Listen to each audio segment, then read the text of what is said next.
Ito ni Harry Roque, nauulol na rin po. Pati yung mga ICC judges po, pinag-initan ni Atty. Harry Roque. Ayan po yung latest na post niya. Bakit kailangan na 3 dayuhang babaeng huwes ang maglitis sa 43 murders? Iniinsulto mga kababayan ni Harry Roque yung mga judges. Pinapalabas mga kababayan ni Harry Roque. Mahina yung mga judges ng ICC, mas magaling daw yung nag-iisang judge na nag-convict.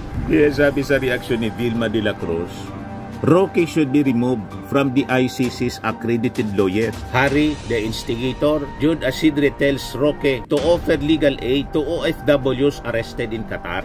Ayan si Asidre po. Kasabi po ni Asidre, habang abalang-abala ang administrasyong Marcos Undersecretary, pinasinungalingan yung balita na ang sabi, yung mga Filipino nagbabagang mga balita at pagtalakay sa mga isyu ng lipunan. Bulsa! Opinyon, banat at paglalantad sa katotohanan. Bulsa! What you see is what you get. You decide.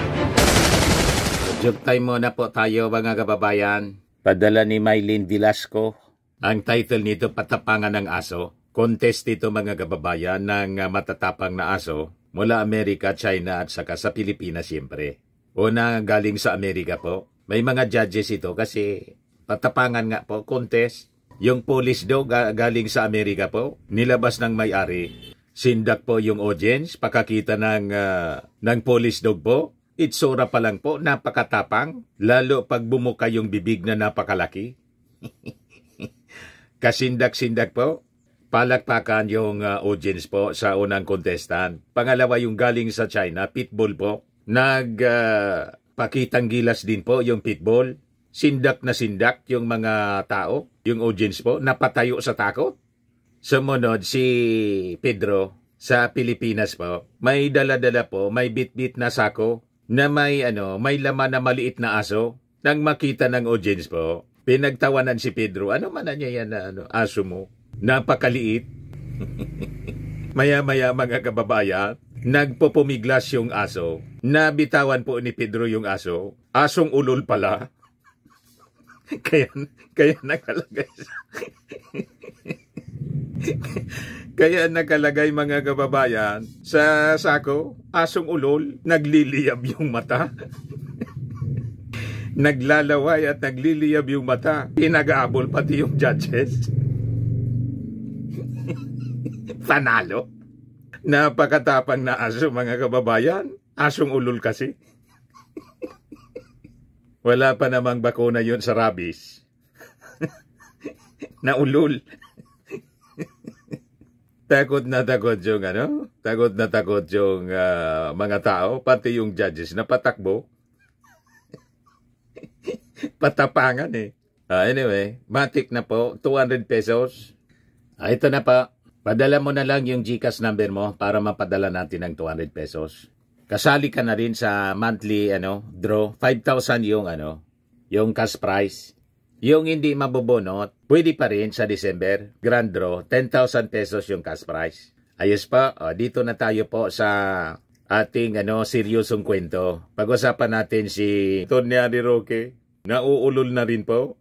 Pati yung mga ICC judges po. Pinag-initan ni Atty. Harry Roque. Ayan po yung latest na post niya. Bakit kailangan na 3 dayuhang babaeng huwes ang maglitis sa 43 murders? Gayong, nag-iisang judge, Jocelyn Solis Reyes, ang nag-convict sa 57 murders sa Maguindanao Massacre case. Haber, mas magaling pa nga ang nag-iisang Pilipina. Iniinsulto mga kababayan ni Harry Roque yung mga judges. Pinapalabas mga kababayan ni Harry Roque. Mahina yung mga judges ng ICC, mas magaling daw yung nag-iisang judge na nag-convict, pumatay ng 57 biktima sa Maguindanao Massacre. Lalong pinapamak mga kababayan ni Atty. Harry Roque si Digong. Unang-una, kini-question niya yung competence ng 3 mga judges. Ang tanong mga kababayan, kung kini-question niya yung competence ng 3 dayuhang mga judges na babae, bakit naman po si Sara Duterte nagtitiwala sa competence ng isang defense lawyer na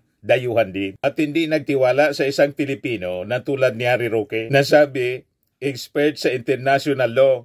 Nagbo-volunteer sana si Harry Roque na tumayo na isa sa mga abogado. Ayaw ni Sara. Madaling sabi, walang tiwala mga kababayan sa competence ni Harry Roque. Kinuha po si Nicholas Kaufman, isang British-Israeli lawyer. So ibig sabihin, mas magaling yung isang dayuhan British-Israeli lawyer kaysa kay Attorney Harry Roque na isang Pilipino. Ngayon, kini-question niya yung competence ng 3 babaeng dayuhang judges. Kinokumpara niya sa isang Filipinang judge na ang kinonvictan niya yung pumatay sa 53 na mga biktima ng Maguindanao Massacre.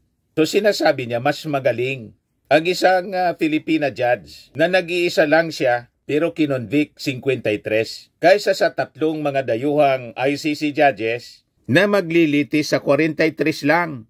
Minamalit niya yung 43 lang na murders. Mas magaling pa nga ang nag-iisang Pilipina. Yan ang argumento, mga kababayan ni Harry Roque, na siguradong lalong magpapahamak kay Digong sa ICC. Daldal ng daldal, mga kababayan, si Atty. Harry Roque. Pero sige, hindi natin sasawayin. Ipagpatuloy mo ang pagdaldal at pang-iinsulto dito sa mga taga-ICC. Tingnan natin kung ano ang magiging resulta niyan sa trial ng kaso ng amo mong si Digong. Hintayin natin kung favorable ba. Sabi sa reaksyon ni Vilma de la Cruz, Roque should be removed from the ICC's accredited lawyers. He should be barred from ever gaining any accreditation. He is questioning the impartiality of the very institution that he used to be very proud of when it is advantageous to him. Ito kasi yung post noon, mga kababayan, ni Atty. Harry Roque noong 2011. Ayan o, 8/16/11. Sabi niya, mga kababayan, at long last the Philippines to be a member of ICC. Despots, murderers, torturers, beware. 2011 niya yun sinabi. Pabor siya sa membership ng Pilipinas sa ICC.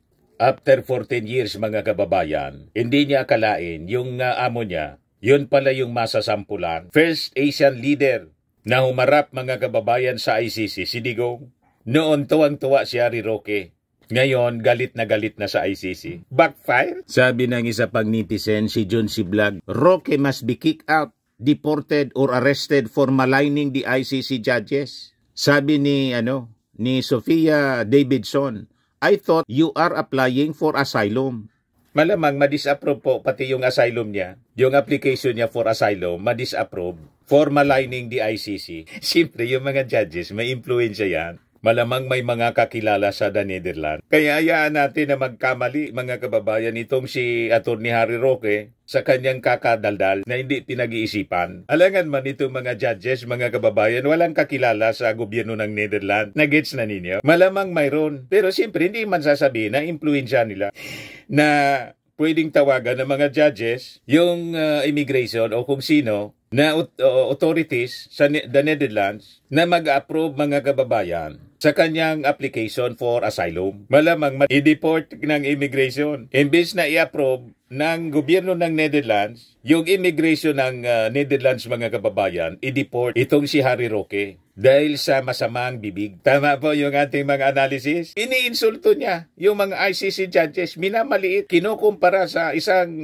Filipina judge na nag-convict doon sa mga sangkot sa Maguindanao Massacre na ang pinatay 53. Ito anya, ang kaso anyang isinampa, 43 cases. Sample cases man lang po yun, sabi ng abogado ng prosecution, si Atty. Conte. Ganun pala yung patakaran. Hindi kailangan yung 30,000 kasi establish lang yung pattern ng kaso for crimes against humanity. Yun pala yun, sample case. At hindi na nangahulugan, ngayon lang ang kaso. Madadagdagan pa nga po yung kaso ni Digong, sabi sa report na nakuha natin kahapon. Pero maganda po itong ginagawa ni Atty.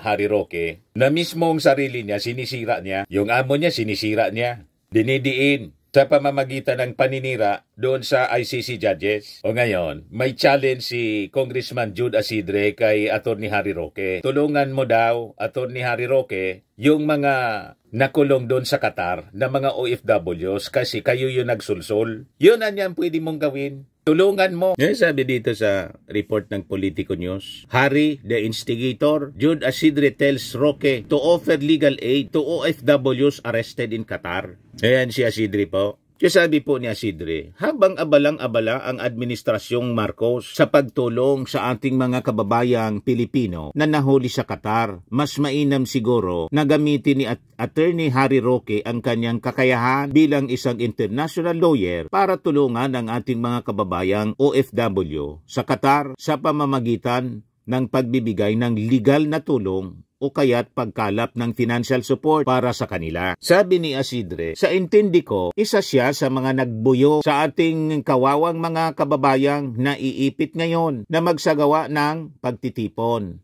Wala namang silbi ang appeal niya sa Qatari authorities. Unang-una, wala siyang legal na personality to make the appeal. Pangalawa, fugitive siya dahil sa contempt ng Kamara. Tapos, may kaso pa siyang human trafficking dahil sa Pogo. Ang pwede niya talagang maitulong ay legal aid sa mga naaresto sa Qatar. Tama po. Kasi sabi po ni Yusek Di Vega ng DFA, malamang yung ibang mga may na-release na mga bata yung na-release. Kasi 20 pala yun. May 17 pa po na until today nakakulong. Tinutulungan ng gobyerno. Itong mga OFWs na to, sinulsulan, ibinuyo ni Atty. Harry Roque. Sabi ni Asidria. Isa si Atty. Harry Roque sa nagbuyo. Kasi marami silang mga DDS na nanawagan sa mga OFW na lumabas at makisali sa protesta, sa pagkahuli, sa pagkakulong sa ICC mga kababayan ni Digong. So ibinuyo nila. Pagkatapos, sige lang ang daldal na kung ano-ano ni Atty. Harry Roque. Tama si Asidre, tulungan mo itong mga OFW kasi kayo yung nagbuyo. Maara po mga kababayan sa pagkakulong na aabot sa 3 years. Imagine that. Ito po si Eduardo Di Vega, DFA Undersecretary. Pinasinungalingan yung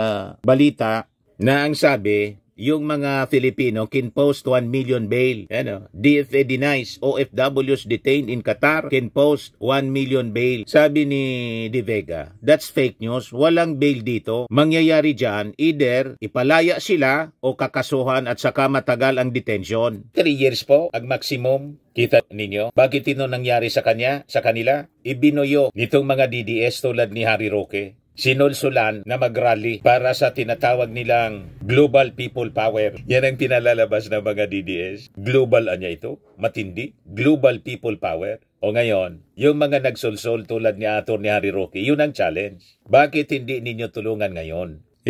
Bring him home. Sabi dito ni Di Vega, one of the Filipinos was immediately released but 20 were held by Qatari authorities. So ibig sabihin, hindi 17, 19 pala. For holding a political rally was released through the intervention of the Philippine Embassy in Doha. So ang tumutulong po, hindi man mga DDS, hindi man si Atty. Harry Roque, hindi man si Sara Duterte o si Robin Padilla, hindi man sila mag-effort. Lalo na, imposibleng si Digong kasi nakakulong. Ang nag-i-effort para tumulong po yung mga embassy officials, nakita na ninyo?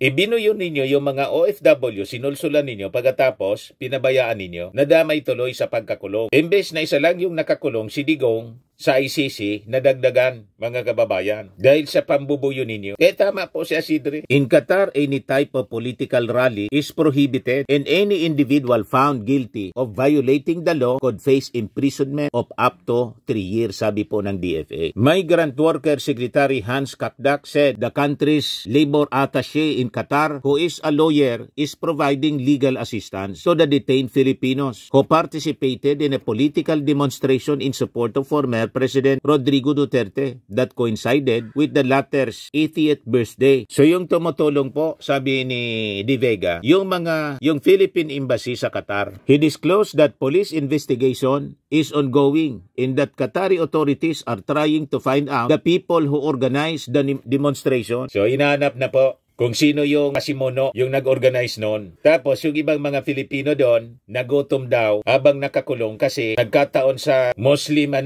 yung Idil Fitr yata yon. May fasting po yung mga Qatari, mga Muslim. Nadamay sila sa fasting, hindi pinakain, nagutom. Pero ngayon po, inaasikaso na ng embassy officials natin. So gumawa kayo ng sarili ninyong problema. na sana wala man kayong problema. Kung hindi kayo nangingialam sa politika, nandyan kayo sa ibang bansa, sana focus na lang kayo sa inyong trabaho at sa inyong pamilya. Nakisaw-saw kayo, nagpasolsol kayo kay Atty. Harry Roque. Buti si Atty. Harry Roque, maraming baon, patago-tago kung saan-saan. Kaya niya, makoneksyon. Kayo po, ayan ang inabot po ninyo. So, malaking leksyon ito para sa inyo. Na pag nasa ibang bansa, focus lang dapat sa trabaho. Huwag nang mangialam sa kung ano-ano. Pagbalik ninyo rito, di sige, magpolitika kayo. But meantime, hayaan ninyo ang due process. Mismong si Digong yung nagsabi, napabayaan na lang daw yung mga abogado. Respect the due process. Bring him home. Kayo nang bring him home.